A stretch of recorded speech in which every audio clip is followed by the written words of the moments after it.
जय तु भारतम, जय तु संस्कृतम। नमस्कार दोस्तों, स्वागत है आप सभी का आपके अपने YouTube चैनल देववाणी संस्कृत संस्थान रोहतक में। उम्मीद करते हैं आप सभी स्वस्थ होंगे, कुशल मंगल होंगे। तो भाई अपने चैनल को लाइक, शेयर और सब्सक्राइब करना मत भूलें। जाहिर सी बात आप करते भी होंगे हमारा मनोबल बढ़ाने के लिए, ताकि हम अपना और भी बेस्ट दे सके। तो देखिए आगे चलते हैं अपने मेघदूत के ही नेक्स्ट जो श्लोक, अगला जो श्लोक संख्या है उसके ऊपर चलते हैं। और जो ना समझ आए भाई वो पूछते रहो, जो समझ आ जाता है बता भी देना, अपना व्यू भी रखते रहना।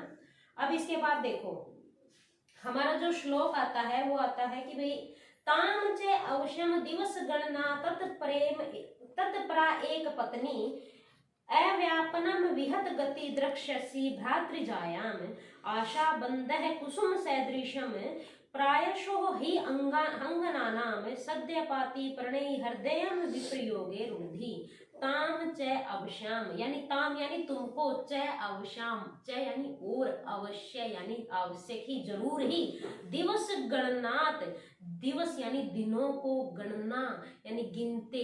अब देखो ये जो श्लोक हम पढ़ रहे हैं ना, इस श्लोक में पहले क्या है कि भाई यक्ष अपने विरह व्यथा मेघ को बता रहा है ताकि वो उसके बारे में, उसकी प्रिया को जाकर अपना कुशल मंगल उसको जाकर के बता दे।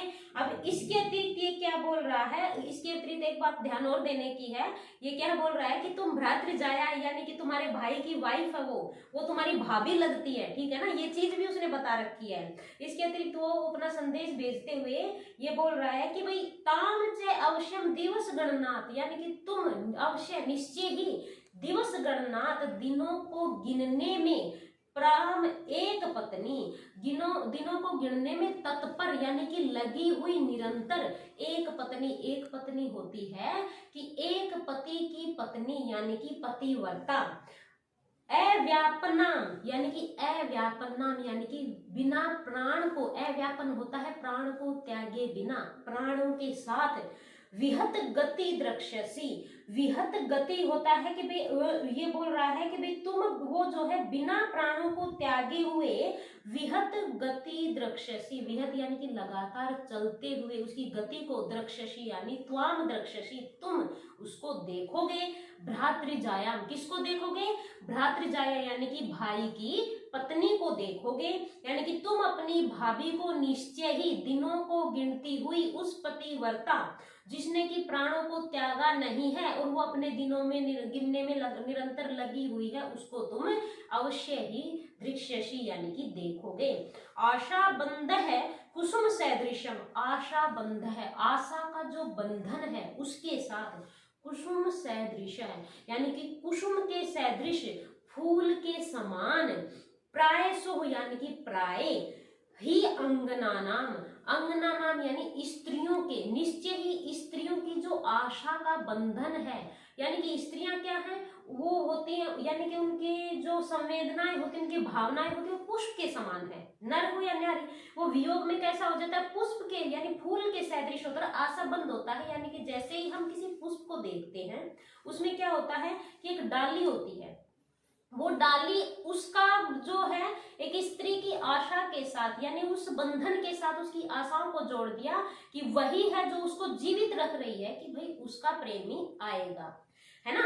अब इसने बोला है कि सद्य पाती प्रणयी, सद्य पाती यानी शीघ्र ही, पाती यानी कि प्राणों को त्यागने वाली, प्रणयी यानी कि शीघ्र ही टूटने वाली, प्रणयी यानी कि प्रेमिका, हृदय में विप्रयोगे रुणधि, हृदय को विप्रयोगे वियुक्त होके भी, रुणधि यानी रोके रख रही है, यानी कि जो प्रिया है वो अपने प्राणों को फिर भी इस आशा में रोके हुए है कि उसका जो प्रेमी है वो आएगा, और उसकी जो आशाएं है यानी उसका हृदय है वो किसके सदृश है, उसका हृदय है कुसुम के सदृश यानी कि फूल के समान है, और उसकी आशाएं जो है वो एक डाली के समान है जो उसको बांधे रख रही है, यानी उसके प्राणों को बांधे रख रही है। अब इसमें एक चीज देखना कि कुसुम सदृश्य है यानी कि उपमा अलंकार है, ठीक है ना, किसी के साथ उपमा की गई है, ठीक है। इसके अतिरिक्त इसमें मंदाक्रांता छंद है। अब देखो हमारा जो नेक्स्ट है, अब इसने बता दी भ्रातृजाया है, देखो इसने मेघ को जो है, मेघ को बताया है कि वो यक्षिणी है, वो तुम्हारी भाभी है, तुम्हें केवल अपनी भाभी को संदेश देना है, ठीक है ना।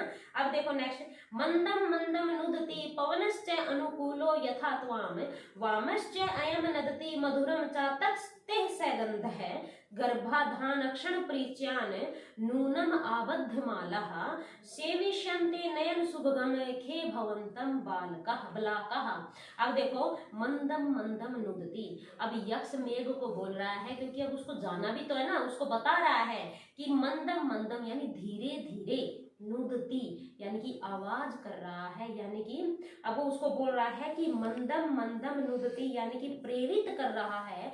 पवनश्च अनुकूलो, पवन यानी वायु, अनुकूल अवस्था में, कि वायु जो है वो अनुकूल परिस्थिति में धीरे धीरे नुदति यानी कि प्रेरित कर रही है। किसको प्रेरित कर रही है? त्वाम यानी कि हे मेघ, तुमको ये वायु भी धीरे धीरे चलते हुए प्रेरित कर रही है। वामश्च अयम, और अयम यह, वामश्च बाईं ओर, नदति यानी कि मधुरम नदति यानी मधुर आवाज में, चातक ते सगंधम गंध के साथ, यानी अब चातक को पता है, पपैये को पता है कि भाई बादल आ गया है तो बारिश आएगी। वो तुमने भी देखा होगा कि पपैया जैसे ही बारिश का आगमन का समय होता है वो जोर जोर से बोलने लगता है, अपने मधुर स्वर से बोलता है कि उसे प्यास लगी, उसे पानी चाहिए, है ना। तो उसीलिए उसने बोला कि देखो तुम्हारे बाईं ओर जो चातक है, पपैया है, वो भी मधुर आवाज कर रहा है, वायु भी तुम्हारे अनुकूल धीरे धीरे चल रही है। गर्भाधान क्षण प्रीच्यान, और ये सब क्या कर रहे हैं?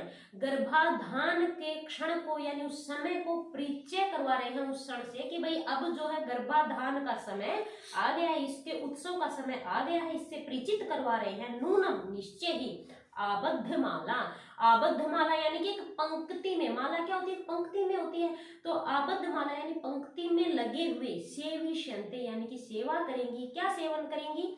नयन शुभगम यानी नयन यानी नेत्रों को, शुभगम यानी सुंदर लगने वाली, खे आकाश में, भवंतम आपका, ब्लाका जो ब्लाका है यानी कि जो ये जो बगुलियां हैं वो आपका उस आकाश में निश्चय ही सेवन करवाएंगी, यानी कि आपकी सेवा करेंगी। और इसके साथ साथ बगुलों के साथ ये जो है गर्भाधान का समय भी बता रहे हैं। इस प्रकार से देखो मंदम मंदम बार बार इस शब्द का प्रयोग हुआ है। यहाँ क्या है?